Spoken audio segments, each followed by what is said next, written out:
Hello everyone, my name is Veritas and welcome back to Destiny. I am finally partially over my illness, so I can finally get back to being a loud, obnoxious piece of shit for all of you to listen to. Anyway, today is Friday, also happens to be the day that Xur, Agent of Nine, the exotic merchant inside of Destiny's universe, assigns to descend to a social space excluding the Fellwinter Peak, Iron Temple social space, and brings with him a conglomerate of exotic items for your purchase.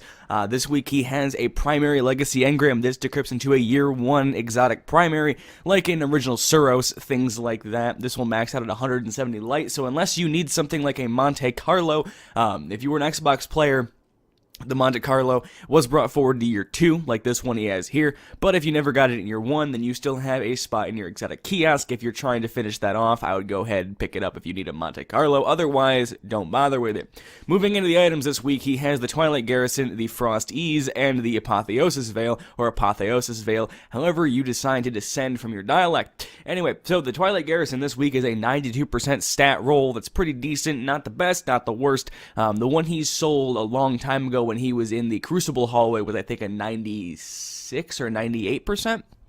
Regardless, if you don't have this chess piece for a Titan, I'd go ahead and pick it up. It's pretty fun, takes a little bit to get used to, but the tactical air support is actually pretty nice. This is essentially an in-air shade step for the Titan. Pressing BB while airborne, or whatever your crouch/slide button might be, will allow you to evade. Essentially, like I said, this is a mid-air shade step. This also has special ammo and heavy ammo. This is not sniper and rocket. This is special and heavy. It gives you reduced capacity for those, but it's nice to have, shotgun, sniper, sidearm, fusion, as opposed to just one of those four. The same thing with machine gun, sword, and rocket launcher. Same thing like there. And I guess technically the Sleeper Simulant is a fusion rifle, so fusion as well on the heavy slot. This has solar recovery, which is not the recovery you want from this. You want the one that says reduces incoming X damage. That's the best one.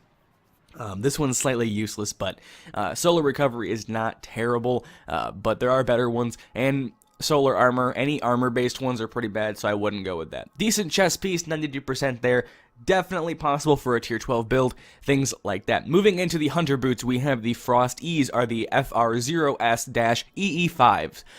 These things are pretty interesting. They finally did fix these, so you can get the full bonus off of these while sprinting.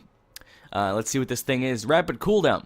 So tighter turn radius while sprinting, increased grenade and melee regeneration while sprinting as well. So I have an issue with these boots. First of all, they're 91% maximum possible roll, so they're not super great, but they're decent. They have sidearm and machine gun ammo. Like I said, not amazing. They're also 91%. I would honestly re-roll these, and they have void double down. I would pick these up if you do not have them, and I would re-roll them.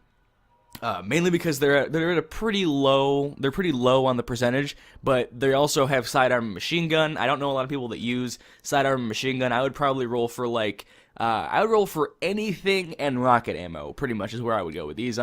Yeah, so rapid cooldown, I have a small issue with rapid cooldown, mainly because I compare these boots, since they do give you tire turning radius while sprinting, to the Dune Marchers, the Titan exotic boots that were added in with Rise of Iron. Now, those give you increased sprint speed and turning radius. The Frosties only give you turning radius, so it feels a little weird, because you'll be sprinting, and then you turn really fast, but your sprint is still relatively slow, whereas with the Dune Marchers, you're moving all around faster, so it feels less clunky and it feels less strange. I actually don't like the Frosties for that one reason, but the rapid cooldown for grenade and melee, like I said, they fixed the grenade cooldown, so everything comes back at the appropriate tiered mark, and by that I mean, if you go into your inventory, you can see that you tier 5, tier 4 here, so these two will actually be actively affected. Before it was like it treated your discipline as if it was tier 0, don't matter with it, it's fucking fixed now. So pick these up, re-roll them with some glass needles if you want to, or think it's a good idea. I wouldn't use these as they are, but they are good boots in terms of their exotic perks, so pick them up if you don't have them. Moving into the Warlock exotic, we have the Apotheosis, or the Apotheosis Veil. This thing is pretty decent, but it's only an 89% stat roll, so it's in the orange, it's pretty bad.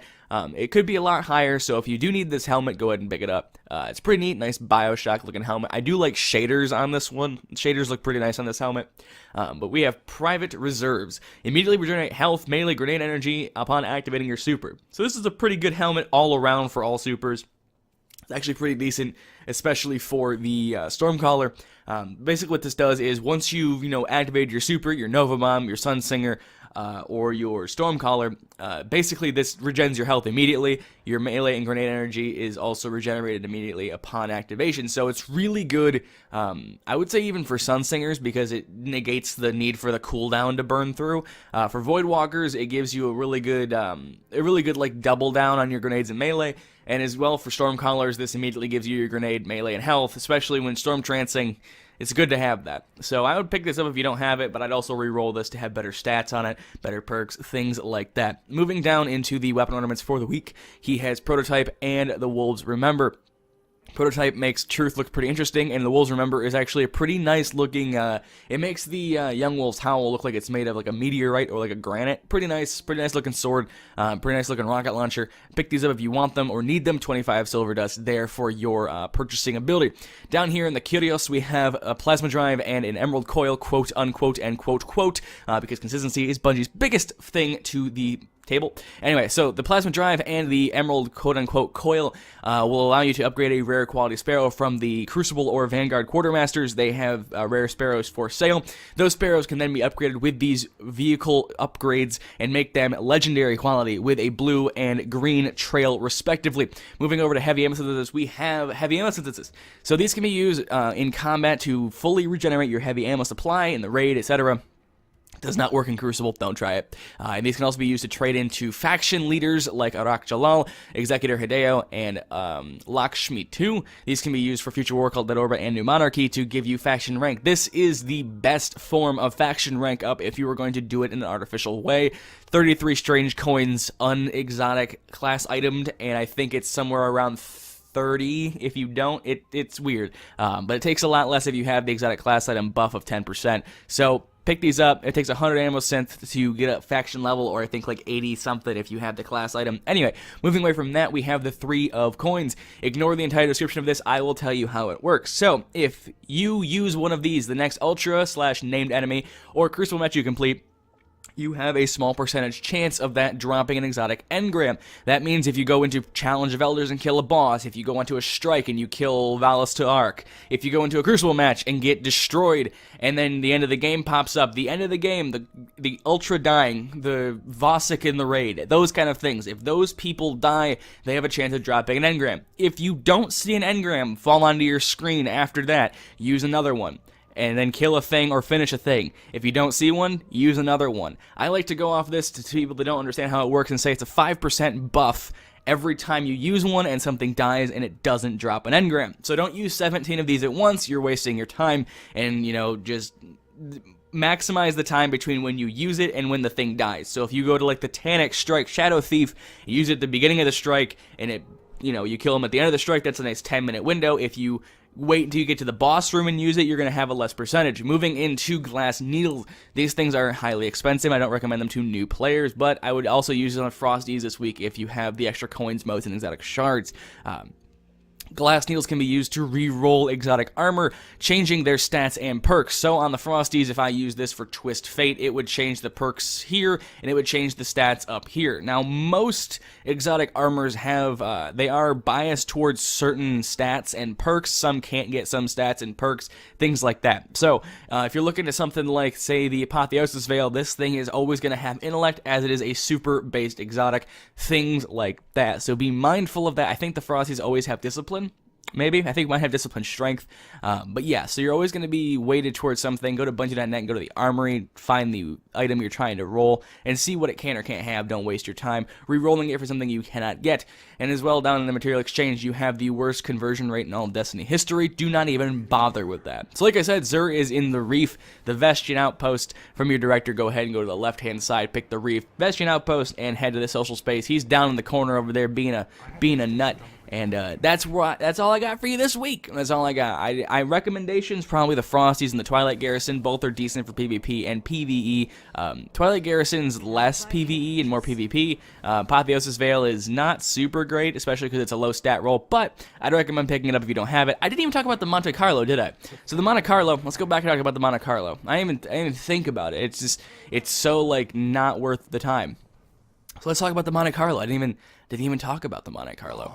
So the Monte Carlo is an exotic auto rifle. This thing has an exotic perk called Monte Carlo Method. Dealing damage with this weapon reduces your melee cooldown and grants a chance to fully charge your melee ability with each kill. So, essentially what this thing does is it's like bad juju for your melee. Bad juju regens your super, by the way. Anyway, so this thing is pretty decent. It's not the best, it's not the worst thing in the world, but it's up there. I would go with smart drift control, hip fire, probably high caliber rounds, and then Monte Carlo Method. Like I said, it's not super perfect, not super great. It's got some decent, it has some really good skins on it, actually. I just wish the gun itself was better, as it is not super awesome. But pick it up if you want to. It's a decent auto rifle. It's pretty fun to mess around with, but I wouldn't recommend picking it up just because it is not the best thing you could get. Anyway, so Trials of Osiris is also active. Have fun on First Light. Oh my god, why? Anyway, that's going to be it for me this week. Hope you guys enjoyed. Hope that was helpful to some degree. Percentages there, like I said, 92, 91, 89. So, fun stuff there. He's in the reef. Shit, I'm leaving now. So, thank you guys so much for watching. If you enjoyed it, much appreciated. And as always, until the next video, have a howl fucking, I don't know. Have a great day, everyone.